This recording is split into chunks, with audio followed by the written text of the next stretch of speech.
Force Unleashed is a new chapter in the Star Wars saga. It's set between episodes 3 and 4, which is a really dark time period where the last of the Jedi are being hunted down by Darth Vader and the Empire is rising to power.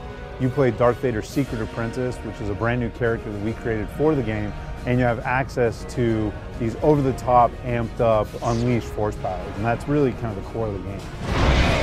The story for The Force Unleashed really does revolve around the journey of Darth Vader's secret apprentice, who begins as Vader's apprentice, but goes on kind of his own quest and discovers things about himself that ultimately might lead him towards redemption. It's a really turbulent time period, it's a really rich time period, so we were able to include a lot of different characters and a lot of different events that fans should know. So we were also able to create new places and new characters because this is a brand new story. So we introduced you to new characters like Juno Eclipse, who's the pilot that ferries you around the galaxy and ultimately becomes a love interest for the secret apprentice. And we have Proxy, who's your droid sidekick, and a Jedi general named Master Koda, who is kind of this hard-boiled, very militant Jedi. And it was really exciting to be able to take all these elements and put them together to create a brand new Star Wars story, but really be able to bridge the gap between the two trilogies in the same time. From the outset, we knew we wanted to reimagine the Force and really kind of re-envision it in many ways. And we came up with this idea of the Force Unleashed, which is the Force over the top and out of control. So we started looking at a lot of third-party software. We started looking at developing tech internally.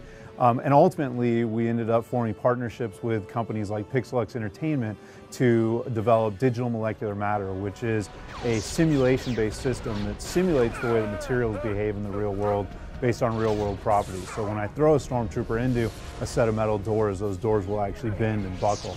We also formed a partnership with a company called Natural Motion to develop a technology called Euphoria, which infuses all of our characters with biomechanical AI. So when I grip that stormtrooper, he'll writhe, and when he actually hits that door, he'll try and protect himself, or he'll roll with the fall when he slams into the ground. So all these things just really heighten the sense of authenticity and give us a much more interactive and destructible environment than we've seen before.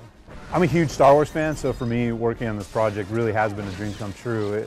To have the opportunity to tell a new chapter of the Star Wars saga and set it in this really rich and vibrant time period has been incredible. And we really have tried to treat this in many ways with all the respect of a film. So we have a very rich score that has a love theme and has themes for all the major characters and the major planets, and that was recorded up at Skywalker Sound using the San Francisco Symphony with a composer named Mark Griskey, who did a lot of great work for us on Knights of the Old Republic. So that was really exciting, to be able to focus on creating brand new characters, to be able to take the time to develop a character like Juno Eclipse, or a character like Proxy, or even a character like Kazdan Paratus, who's a Jedi that you hunt down early in the game, who's kind of this crazy adult Jedi who's often hiding on a junk world. Those things were very rewarding and exciting for us. And hopefully what we're doing is we're creating new toys in this Star Wars sandbox that other people will come and use later on down the line and tell other stories about, you know, Juno or Proxy or some of these locations that we've created.